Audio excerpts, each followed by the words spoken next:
Welcome to the Deep Dive. We're here to cut through the noise, bring you insights that, well, really matter. You're listening because you want knowledge quick, meaningful, and something you can actually use.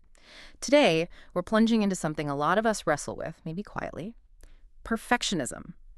Now, this isn't just about wanting to do well, it's about how that drive for perfect, for zero flaws, can sort of subtly stop you from growing, from learning. Our mission today: unpack this using our sources, what it is, why it happens, and crucially, what you can actually do about it. Okay, let's unpack this. Yeah, and what's really fascinating, I think, is how perfectionism often puts on a disguise. It looks like a good thing, like, oh, they're so dedicated, such high standards. Yeah. But that makes its silent killer aspect really insidious, you know? Insidious. Good word. Because it seems like commitment, but as we'll explore, our sources show the real impact on learning, on your daily life. It's often way more damaging than you'd think. That's a really strong point to start with. So, okay, let's define this thing. What are our sources really saying perfectionism is? Because on the surface, it just sounds like wanting things perfect, right? No mistakes. That's the common idea, yeah. But it goes deeper. The sources define it less as just having high standards and more like this relentless internal feeling that nothing you do is ever truly good enough. Ah, okay. The feeling. Exactly. It's that constant push to make it better and better until it feels perfect. And tied to that is this belief that if something isn't 100% right, well, it's just not worth doing at all. It's about flawlessness, not really excellence. Flawlessness versus excellence. That really nails the internal struggle, doesn't it? It's less about the work itself and more about never feeling satisfied inside. I think, yeah, we can all relate to that a bit. Our sources use this great example, Anna, learning English. She understood loads, reading, listening, but speaking, she just stayed quiet. Because she was thinking, if I make a grammar mistake, people will think I'm not smart. So she'd spend like ages checking an email, every single word, every single comma, terrified of one small error. Right. Classic. And the result, it just delays, wastes time, and creates unnecessary stress instead of just sending it. It's such a perfect illustration. Anna's situation really shows the paralysis it causes. Yeah. It turns something simple, like sending an email or saying something in class, into this huge stressful thing. And our research shows that's common. You see it in like cleaning the house over and over, or not handing in homework because it's not quite right yet. Or never starting that side project. Exactly. Avoiding new things entirely. Yeah. Which, raises a really important question. Why does something that sounds so positive, like wanting to do well, end up being so negative for us, so self-sabotaging? Yeah, that's the puzzle, isn't it? Because nobody wakes up and says, today, I choose to be a perfectionist. It sort of creeps up on you. Our sources point to a few main drivers. First one, a really deep fear of mistakes. Think about it from when we're young. Often mistakes are treated as bad. School, right. Wrong answer gets a big red mark. It screams failure, not learning opportunity. That's spot on. And that connects directly to the next driver, this fear of judgment. If mistakes are bad, then making them means people will judge you. Right. You worry, what will they think? Will they laugh, criticize, think less of me? And for someone like Anna learning English, that's massive. What if my grammar's wrong? Wrong word. What if they laugh? Silence feels safer, doesn't it? Totally. Safer than risking imperfection. And then there's the third piece. This desire for approval or, wanting to impress people. Sometimes we learn, maybe without realizing it, that praise only comes when we're the absolute best. So we're constantly looking for that nod from the boss, the teacher, friends, showing only the polished version. Absolutely. And today, social media just throws gasoline on that fire. Oh, yeah. You're scrolling through these feeds of perfect lives, perfect jobs, perfect bodies. It creates this huge pressure to measure up, even when, logically, it's not all real. But it's not just social media. Schools rewarding only the top grades. Workplaces demanding flawless work constantly, even family expectations. Sometimes well-meaning, but still linking your worth to perfect performance. So bottom line from the sources, perfectionism usually isn't about being the best for you. It's often driven by fear and seeking that external validation. Pressure. Okay, so this is where it gets really practical, right? How does this whole idea of perfectionism actually show up in your daily life? Because it's not just a thought, it affects what you do or don't do. Let's go back to Anna. That fear meant she just stays quiet when it's time to speak English, even though she understands plenty. In her head, silence feels safer than speaking with mistakes. That directly stops her progress. It's real avoidance. Exactly. And you see it elsewhere too. Think about delaying work. Someone's writing a report, maybe, and they keep erasing, checking, rereading. trying to make every sentence perfect. Been there, right?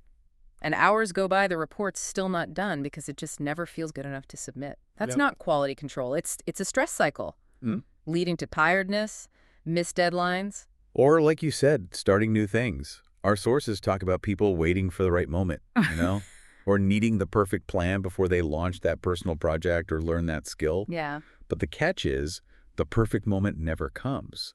Wanting the ideal start actually stops you from any start. These examples really drive it home. Perfectionism isn't just about wanting quality work.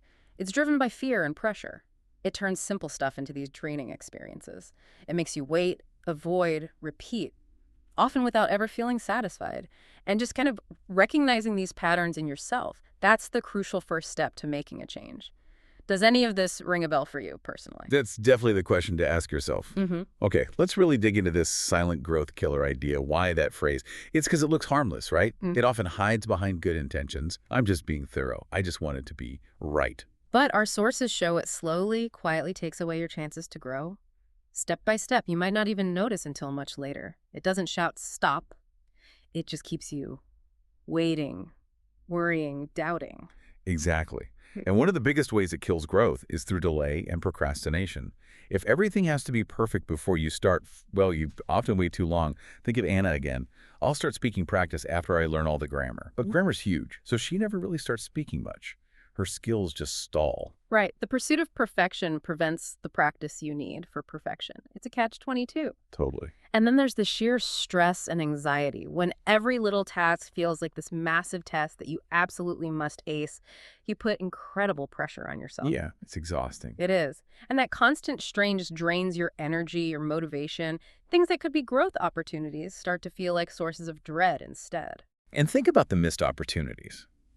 Life rarely waits for perfect conditions. Our sources point out people saying no to really valuable chances, joining that English group, applying for a job they're mostly qualified for, working on a cool project, just because they don't feel 100% ready. But those moments might not come back. You bypass the very experiences that would help you grow because you're waiting for this mythical, perfect state.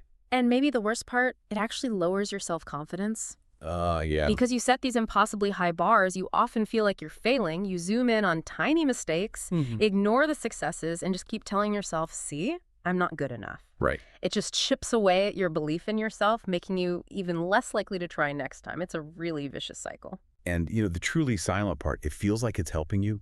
It whispers promises of better quality, more success. But what it's actually doing is blocking the basic learning process.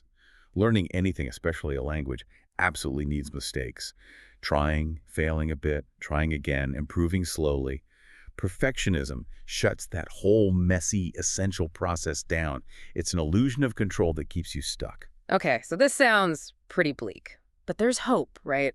What does this all mean for you listening right now? How do we get out of this perfectionism trap? First off, and this is really important, and not all high standards are bad. Wanting to do well, that's good. Wanting quality, also good.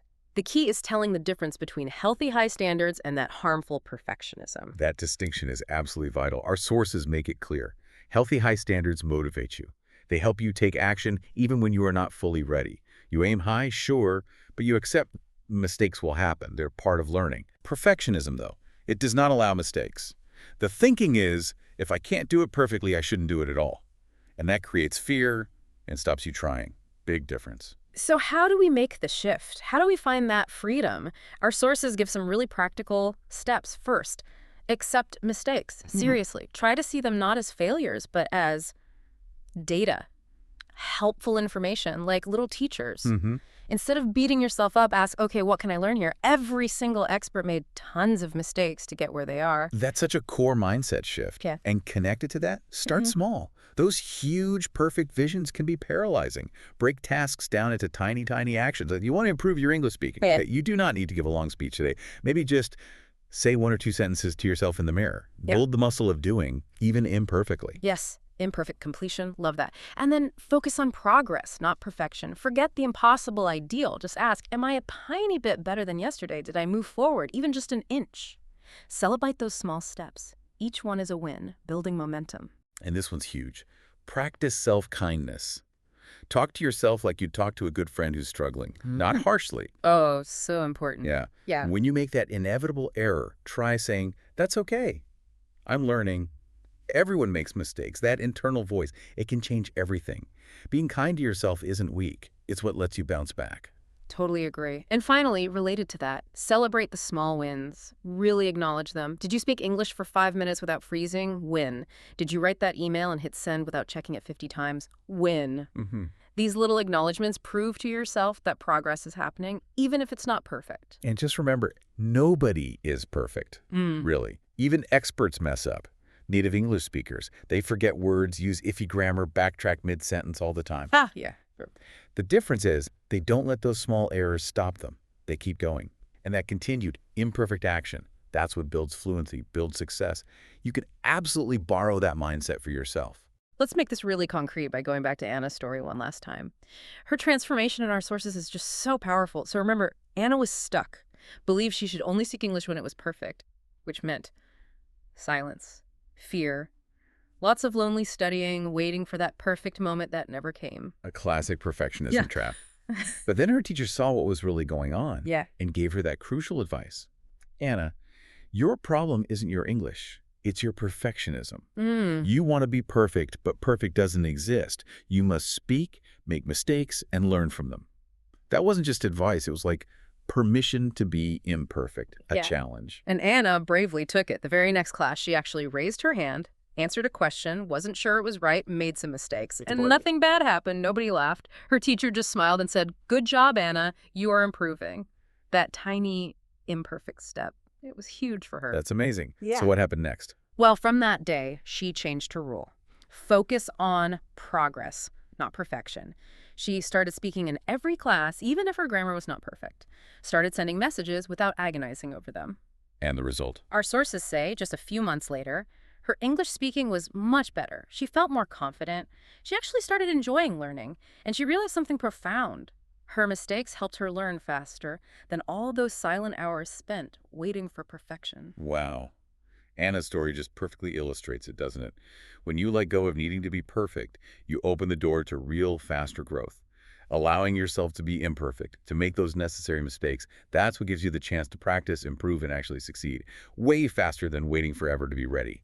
Exactly. It shows that the path to getting good at something involves trying things out, making adjustments, not starting flawlessly. It's about moving, even imperfectly. Okay, so as we wrap up this deep dive, let's just quickly pull together the main takeaways. Perfectionism, that relentless need for flawlessness, it quietly kills your growth. It's usually fueled by fears, fear of mistakes, fear of judgment, fear of not being good enough. Right. And it shows up in your life as putting things off, avoiding challenges, and endlessly tinkering without finishing. Which makes it a silent growth killer. It delays you, stresses you out, makes you miss opportunities, and sadly, tanks your confidence. But remember the key difference. Healthy high standards push you forward, while perfectionism holds you back through fear. And the way out. Embrace mistakes as teachers. Start really small. Focus on making progress, any progress, rather than demanding perfection. Be kinder to yourself and celebrate those small wins. Because ultimately, progress is so much more powerful than perfection. Each small step, each effort, even each mistake, that's your growth happening right there. Perfection isn't the destination. Learning, improving, and actually enjoying the journey, that's what really matters. So as we finish up, here's a final thought, maybe something for you to consider. Take a moment right now. Think about your own life. Is there one area, maybe English learning, maybe work, maybe a hobby, where you tend to get caught in that perfectionist loop? Now ask yourself, what is one small thing, one tiny action you could do differently today to challenge that? It doesn't need to be big. Maybe it's speaking one short sentence in English, even if it feels clunky. Maybe it's sending that email after only 2 checks, not 20. Just one small act of choosing action over waiting for perfect. Because that one small action, it can genuinely be the start of a huge shift. Which brings us to the important question. What progress will you make today by choosing action over perfection?